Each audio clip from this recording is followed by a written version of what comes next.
Bonjour et bienvenue à la capsule vous présentant les données sur l'élimination du bilan 2023 de la gestion des matières résiduelles au Québec. Celle-ci se veut une présentation technique sommaire des principaux résultats du bilan 2023 afin de bien comprendre les données qui y sont présentées. Je suis conseillère en environnement chez Recyc Québec depuis quelques années et je suis la professionnelle attitrée aux données de l'élimination. Donc, on poursuit. Je vous présente le plan du contenu, dans le fond, de la capsule d'aujourd'hui. On va débuter, avec la méthodologie. Donc, avant de vous présenter les principaux résultats sur l'élimination en 2023, il est important de vous mentionner justement des éléments de la méthodologie spécifiques à la fiche sur l'élimination. Donc, au niveau de l'élimination, c'est pas nécessairement de la même procédure de recevoir les données que par, les autres fiches du bilan, GMR 2023. Donc, pour la section élimination du bilan, les données ont été compilées à partir des déclarations 2023 des lieux d'élimination et des papetières. Donc, ces déclarations sont acheminées au ministère de l'Environnement. Puis à noter d'ailleurs aussi que les déclarations des exploitants des lieux d'élimination sont transmises dans le cadre du règlement sur les redevances exigibles pour l'élimination de matières résiduelles. Au niveau des papetières, c'est le règlement sur les fabriques de pâtes et papier qui encadre les papetières et donc les matières résiduelles qu'elle élimine. Ce qui est vraiment intéressant ici, c'est que comparativement aux autres sections du bilan, on parle de déclaration obligatoire, ce qui nous assure d'avoir un portrait très complet au niveau de l'élimination.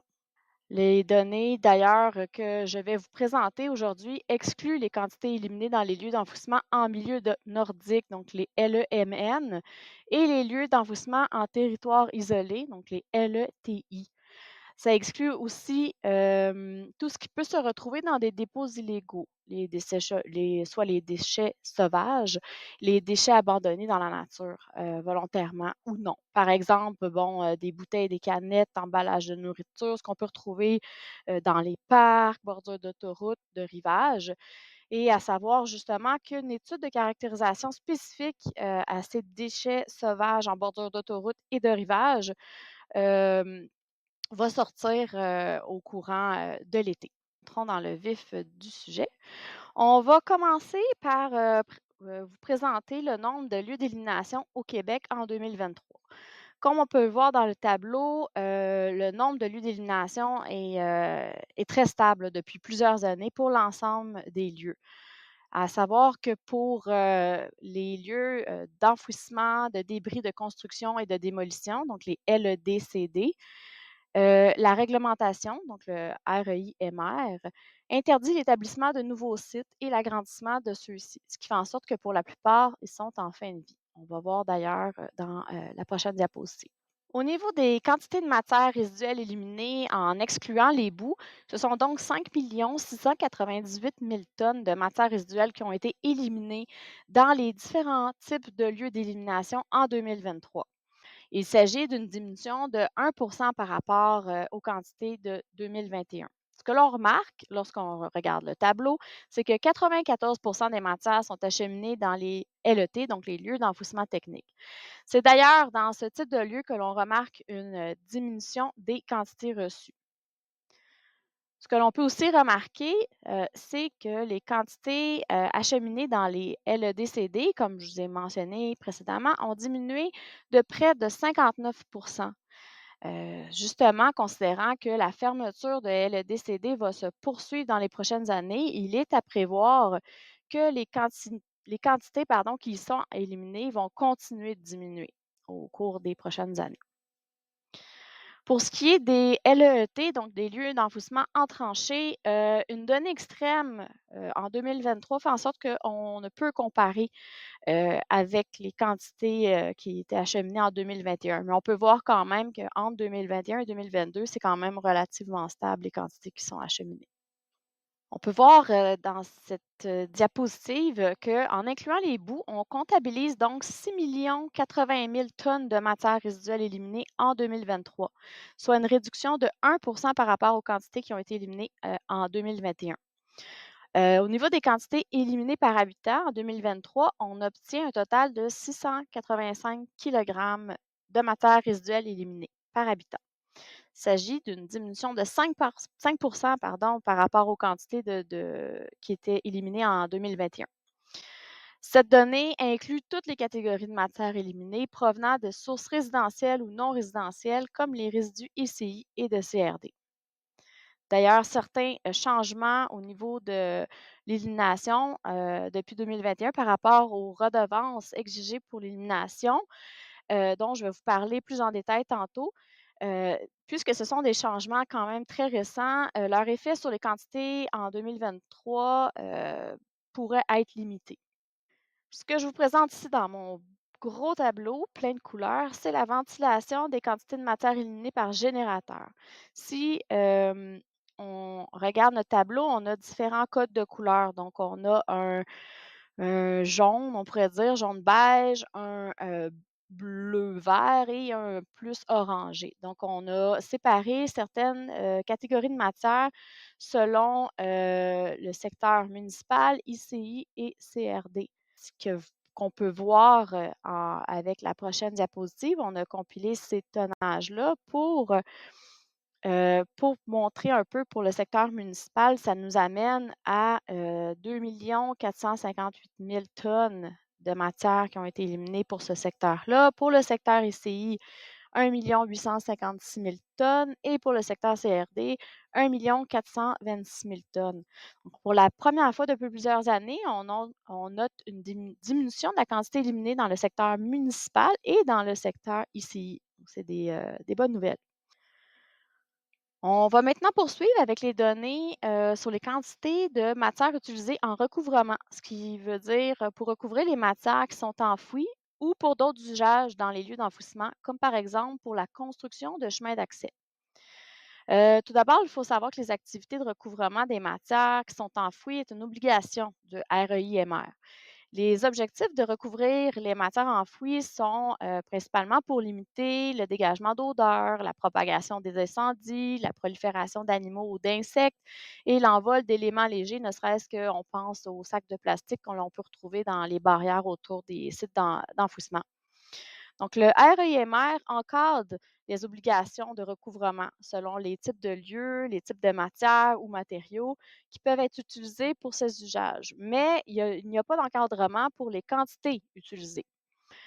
Toutefois, depuis 2023, il y a une redevance partielle de 10 de la tonne, donc le tiers de la redevance régulière, qui est appliquée à certains matériaux de recouvrement, comme les résidus du CRD. Donc, pour venir à nos quantités, en 2023, ce sont donc 2 168 000 tonnes de matières qui ont été utilisées en recouvrement ou autres usages dans les lieux d'enfouissement. Comme on peut voir dans le tableau, les quantités de matières utilisées en recouvrement ont diminué depuis 2021 de 21 au niveau des quantités. Donc, petite précision, les quantités présentées dans le tableau sont des quantités de matières résiduelles utilisées en recouvrement ou autre usage qui ont été déclarées par les lieux d'élimination pour 2023. Par contre, les lieux d'élimination n'ont pas l'obligation de déclarer les quantités de matières résiduelles reçues, mais qui sont utilisées pour d'autres usages en dehors de la zone de dépôt. Mais par contre, on ne sommes pas en mesure d'estimer la quantité de matières résiduelles utilisées à cette fin qui n'aurait pas été déclarée. Maintenant, encore une fois, si on retourne à notre tableau et qu'on regarde les types de matières les plus utilisées pour les activités de recouvrement ou autres usages, on retrouve en première position, les sols contaminés. En deuxième position, les autres, types de matériaux alternatifs, par exemple balayures de rue, le verre de la collecte sélective, les cendres et autres. Et en troisième position, les résidus de broyage, donc le fluff, automobile. Je vous précise, qu'on vous présente ici la quantité à laquelle ça correspond en kilogrammes par habitant. Donc, pour le 2,2 millions, plus arrondi là, de tonnes, ça nous donne 244 kilogrammes par habitant. Mais c'est uniquement à titre indicatif car cette quantité n'est pas incluse dans le 685 kilogrammes par habitant que je vous ai présenté, précédemment. Donc, si on met ça en proportion, heu, tout comme la diminution des quantités de matières utilisées pour les activités de recouvrement et autres usages, en plus de la diminution des quantités de matières enfouies, le ratio Donc, ce qu'on peut voir, quantité de matière, enfouie versus quantité de matière utilisée en recouvrement, il a diminué de 9 points de pourcentage par rapport à, 2021. Donc, on est maintenant à un ratio de 40. Ce qui fait, pour mieux visualiser ce chiffre-là, ce que ça représente, c'est que pour chaque tonne de matériaux enfouis, les lieux d'enfouissement utilisent en moyenne 400 kilogrammes de matière pour la recouvrir cette tonne-là ou pour d'autres usages. Fait intéressant, depuis 2022, on note une diminution, de ce ratio, ce qui peut peut-être s'expliquer en partie par l'entrée en vigueur de la redevance supplémentaire sur certaines matières utilisées en recouvrement. Le 3 août 2022, le gouvernement a dicté le règlement modifiant règlement sur les redevances exigibles pour l'élimination de matières résiduelles. Donc ainsi, depuis le 1er janvier 2023, des redevances de 30 la tonne sont exigées pour l'élimination de matières résiduelles reçues dans un LET, un LEDCD ou une installation d'incinération de matières résiduelles. Pour fin de comparaison, en 2022, les redevances étaient de 24 et 32 la tonne. Donc, il y a une augmentation de 23 entre les coûts de 2022 et 2023. Et d'ailleurs, ce nouveau taux fera l'objet d'une indexation annuelle de 2 la tonne à partir de 2024. Donc, on poursuit. Au niveau, des, matières, résiduelles de fabrique éliminées par combustion ou enfouissement par les papetières, en 2023, ce sont 1 188 000 tonnes de matières, résiduelles qui ont été enfouies dans des lieux d'enfouissement de fabrique ou encore qui ont été éliminées par combustion par les papetières, qui est une quantité relativement stable, depuis 2021. À noter, les quantités éliminées par les lieux d'enfouissement de fabrique ou par combustion par les papetières ne sont pas prises en compte, encore une fois, dans l'atteinte des objectifs de quantité éliminée. Donc, celle-ci représente néanmoins une addition de 134 kilogrammes par habitant, en plus des 685 kilogrammes mentionnés précédemment et en plus des 244 kilogrammes par habitant de recouvrement et autres usages. Donc, nous voilà maintenant à la fin de cette capsule. À noter qu'un document nommé Foire aux questions sera disponible et regroupera les principales questions sur le sujet ainsi que tous les liens et références pertinentes.